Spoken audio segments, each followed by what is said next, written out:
IIT జేఈలో మంచి rank రానటువంటి విద్యార్థులకు బెస్ట్ ఆప్షన్ సిఏ కోర్సులు అడ్మిషన్స్ జరుగుతున్నవి. వాగర్థావివ సంపృక్తౌ వాగర్థ ప్రతిపత్తయే జగతః పితరౌ వందే పార్వతీ పరమేశ్వరౌ. ఆదిత్యాయ చ సోమాయ మంగళాయ బుధాయ చ గురుశుక్ర శనిభ్యశ్చరాహవే కేతవే నమః. శృంగేరి జగద్గురు పీఠాధిపతులకి, కంచి పీఠాధిపతులకి నమస్కారములు తెలియచేసుకుంటూ కార్యక్రమాన్ని ప్రారంభిద్దాం. వీక్షించేటువంటి ప్రేక్షకుల్లో చాలామంది గత కొన్ని నెలలుగా ఈ పక్ష ఫలాల గురించి మనం తెలియచేస్తున్నాం. రాశి ఫలాలు చాలామంది ఎంతోమంది ఆదరిస్తున్నారు.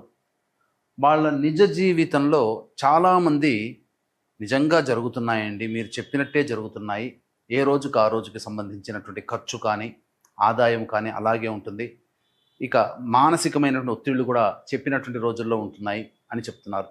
కానీ కొంతమంది మాకు ఇవేవి జరగట్లేవు ఎందుకని అని చెప్పి అడుగుతున్నారు. అయితే ఇక్కడ క్లారిటీ మీకు ఒకటి తెలియచేస్తాను. ముఖ్యంగా పేరును బట్టి కాకుండా జన్మ నక్షత్రము ఉండి జన్మ రాశి గనక ఉన్నటువంటి వాళ్ళు ఖచ్చితంగా ఆ రాశే చూసుకోవాలి. అది ఒకటి పాయింట్ గుర్తుపెట్టుకోవాలి. ఇక రెండో పాయింట్, చాలామంది ఈ జొడాయిక్ సైన్ సన్ ప్రకారం కనుక రవి ప్రకారం సూచించబడినటువంటిది. అంటే ఏంటి, జూలై 23 నుంచి ఆగస్టు 23 వరకు సింహరాశికి సంబంధించినటువంటి వాళ్ళు. ఈ జూలై 23 నుంచి ఆగస్టు 23 మధ్యలో పుట్టిన వాళ్ళు సింహరాశి చూసుకుంటున్నారు. అది తప్పు. మీరు పుట్టిన డేటు, టైము, ప్లేస్ను బట్టి మీకంటూ ఒక నక్షత్రము, ఒక రాశి ఉంటుంది. ఆ రాశి మాత్రమే చూసుకోవాలి. అయితే కొంతమంది మరి మాకు నక్షత్రాలు రాశులు లేవండి, మరి ఏంటి అన్నప్పుడు నామ నక్షత్రాన్ని బట్టి చూసుకోవాలి. అయితే ఇక్కడ కూడా చాలామంది పొరబడుతున్నటువంటి విషయం ఏంటంటే, ఉదాహరణకి లక్ష్మి అనే అమ్మాయి ఉంది. ఆ అమ్మాయి చూచే చోళ కాబట్టి లక్ష్మి అని అంటే అశ్విని నక్షత్రంగా భావించుకొని మేషరాశిగా భావించుకొని మేషరాశి ఫలాలు చూస్తున్నారు. కానీ ఆ లక్ష్మి అనే అమ్మాయికి తెలుసు తాను కన్యారాశిలో పుట్టాను అని చెప్పి.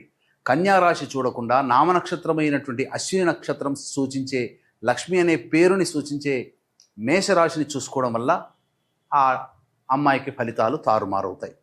కాబట్టి ఏతావాత చెప్పొచ్చేది ఏమిటంటే, కంక్లూజన్ ఒకే మాటలో చెప్పాలంటే, మీకు జన్మ నక్షత్రము ప్రకారము జన్మ రాశి ఉంటుంది. ఆ రాశిని బట్టే చూడాలి తప్ప సన్ జొడాయిక్ సైన్ అనగా ఈ మంత్లో పుట్టిన వాళ్ళు ఈ రాశి అని చెప్పుకుంటారు కదా, అది తప్పు. అది ఫాలో కాకూడదు. అలాగే మీకు జన్మ నక్షత్రము జన్మ రాశి తెలియకపోతేనే అప్పుడు నామ నక్షత్రాన్ని బట్టి చూసుకోవాలి. ఇది క్లారిటీగా అందరూ గమనించగల ప్రార్థన. అప్పుడే ఇప్పుడు నేను చెప్పబోయే ప్రతి పక్ష ఫలాలు చెప్పబోయే ఫలితాలు మీకు దాదాపుగా 90% మీకు సూట్ అవుతాయని చెప్పవచ్చు. ఇక గమనించుకున్నట్లయితే 12 రాశులకి సంబంధించినటువంటి ఫలితాలు మనం తెలుసుకునే ముందు ఈ యొక్క జూన్ 1వ తారీఖు నుంచి 15వ తారీఖు వరకు గ్రహ సంచారం ఏ విధంగా ఉందో తెలుసుకుందాం. యాజ్ యూజువల్గా శని మీనరాశిలో, రాహు కుంభరాశిలో, కేతు సింహరాశిలో, అలాగే శుక్రుడు మేషరాశిలో మరియు వృషభ రాశిలో రవి సంచారము, 6వ తారీఖు వరకు బుధుడు వృషభ రాశిలో, 7వ తారీఖు నుంచి బుధుడు మిథున రాశిలో, అలాగే గురువు మిథున రాశిలో, కుజుడు 6వ తారీఖు వరకు కర్కాటక రాశిలో, తదనంతరం 7వ తారీఖు నుంచి కుజుడు సింహరాశిలో మరియు కేతు కూడా సింహరాశిలోనే సంచారం చేస్తున్నాడు. కాబట్టి దీన్ని బట్టి ఫలితాలు ఆయా రాశుల వారికి ఏ విధంగా ఉండబోతుందో మనం తెలుసుకునే ప్రయత్నం చేద్దాం. ద్వాదశ రాశులలో భాగంగా 4వదైనటువంటి కర్కాటక రాశిలో జన్మించినటువంటి వారికి జూన్ 1వ తారీఖు రోజున 15వ తారీఖు రోజు వరకు ఏ విధంగా ఉండబోతుందో క్లుప్తంగా తెలియచేసుకుందాం. రాశిలోనే 6వ తారీఖు వరకు కుజుని యొక్క సంచార ప్రభావం. ఈ కారణం చేత మీరు మొండితనంతో ఎక్కువగా ఉంటారని చెప్పవచ్చు.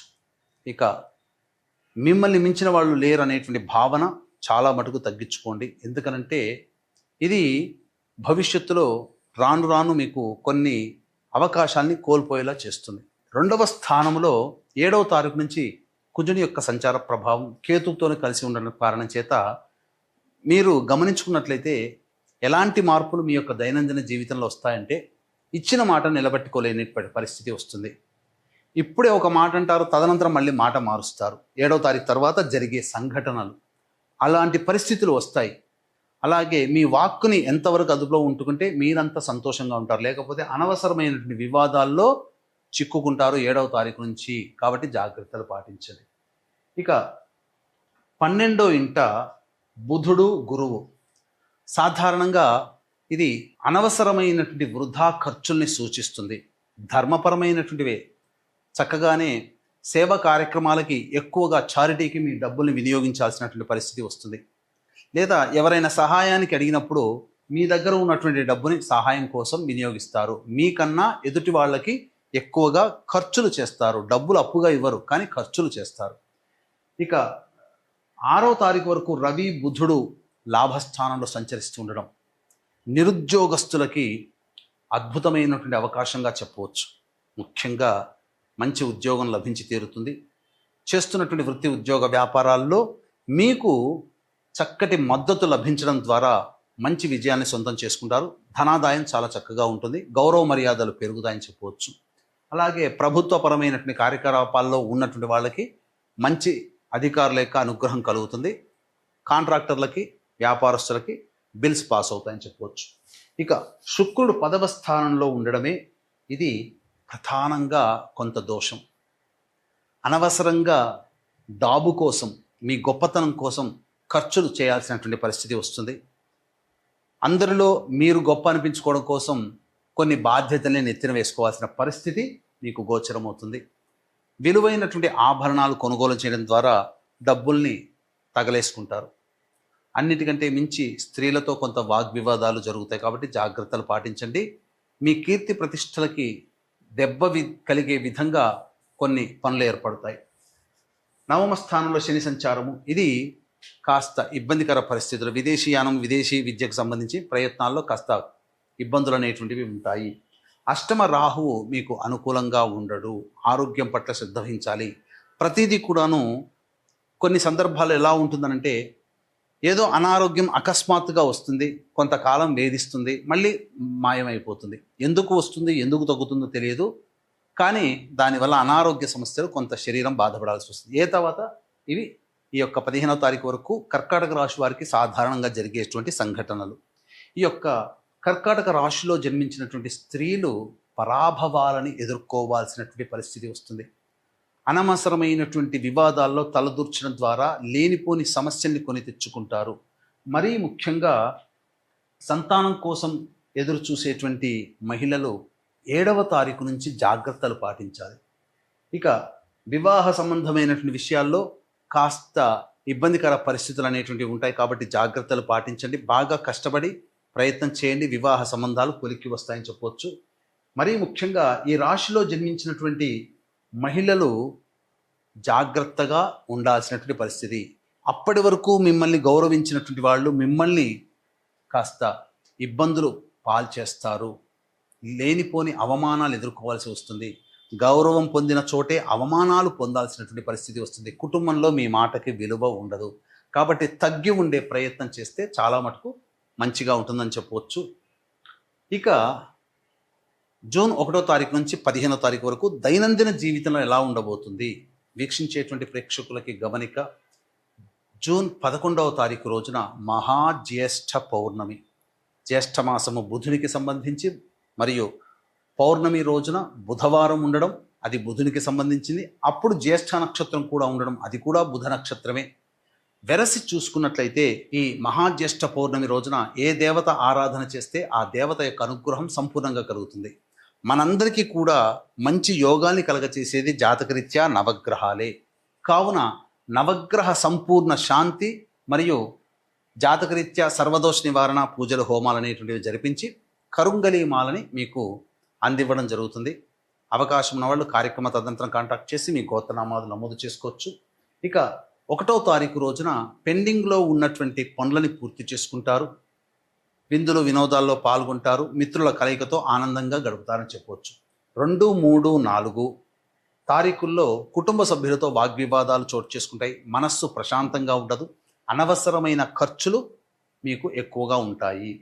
5, 6 తారీఖుల్లో సోదర సోదరీమణులతో ఇతర సహాయ సహకారాలతో పనులన్నీ పూర్తి చేసుకుంటారు. ఆనందకరమైన జీవితాన్ని పొందుతారు. మీ యొక్క పనులు ఇతరుల వలన సంపూర్ణంగా పూర్తి చేసుకుంటారు. అలాగే రాని బాకీలు వసూలవుతాయి, ఆనందకరంగా జీవిస్తారు. 7, 8, 9 తారీఖుల్లో తల్లిగారి ఆరోగ్యం పట్ల శ్రద్ధ వహించాలి. గృహ మరమ్మతులు, వాహన మరమ్మతులకు ఎక్కువగా ఖర్చులు అవుతాయి. అనవసరమైనటువంటి ఇబ్బందులు ఎదుర్కోవాల్సినటువంటి పరిస్థితి. గృహంలో ప్రశాంతత ఉండదు, చికాకులు ఎక్కువగా ఉంటాయి. 10, 11 తేదీల్లో మీ ఆరోగ్యం పట్ల శ్రద్ధ వహించాలి. వృధా కాలయాపన జరుగుతుంది. అలాగే ఏ పని యందు కూడాను శ్రద్ధ ఉండదు అని చెప్పవచ్చు. ఇక 12, 13, 14, 15 తేదీల్లో చక్కటి ఆదాయాన్ని సొంతం చేసుకుంటారు. కోల్పోయిన బంధుత్వాలు, ప్రేమలు, ఆప్యాయతలు, మిత్రులని మళ్ళీ తిరిగి పొందగలుగుతారు. అలాగే పొరపచ్చాలు, ఇతరులతో ఉన్నటువంటివన్నీ సాల్వ్ చేసుకుంటారు, పరిష్కరించుకొని ఆనందకరంగా జీవిస్తారు. ధనాదాయం చాలా చక్కగా ఉంటుంది. అన్ని విధాలుగా విందులు వినోదాల్లో కుటుంబ సభ్యులతో ఆనందంగా గడుపుతారని చెప్పవచ్చు. ఏ తర్వాత చెప్పొచ్చేది ఏమిటంటే 2, 3, 4 తేదీల్లో అలాగే 10, 11 తేదీల్లో అనవసరమైనటువంటి ఖర్చులు అధికంగా ఉంటాయి కాబట్టి జాగ్రత్తలు పాటించండి. అలాగే మహా జ్యేష్ఠ పౌర్ణమి రోజున సంపూర్ణ నవగ్రహ శాంతి, సర్వదోష నివారణ పూజలు, హోమాలు అనేటివి జరిపించి శక్తిపాతం చేయబడినటువంటి కరుంగలి మాలను కూడా మీకు అందివ్వడం జరుగుతుంది. అవకాశం ఉన్న వాళ్ళు 11వ తారీఖు ఉదయం 9 గంటల లోపల మీ గోత్రనామాలు నమోదు చేసుకోండి. మరియు ఇప్పుడు చెప్పినటువంటివన్నీ కూడాను దైనందిన అనగా రోజువారీ కార్యకలాపాల్లో మీకు జరిగేటువంటివి. ఇప్పుడు చెప్పినటువంటి వాటికంటే ఇంకా విభిన్నంగా మీ యొక్క జీవితం ఉందంటే జన్మ జాతకంలో నడుస్తున్నటువంటి గ్రహ దశాంతర దశల యొక్క ప్రభావాలు. కావున దగ్గరలోని మంచి ఉపాసనా పరులైనటువంటి జ్యోతిషులను సంప్రదించి వారి సలహాలు, సూచనలు కనుక పాటించినట్లయితే మరింత మెరుగైనటువంటి జీవితాన్ని పొందుతారని తెలియజేస్తూ సర్వం శ్రీ ఉమామహేశ్వర పరబ్రహ్మార్పణమస్తు.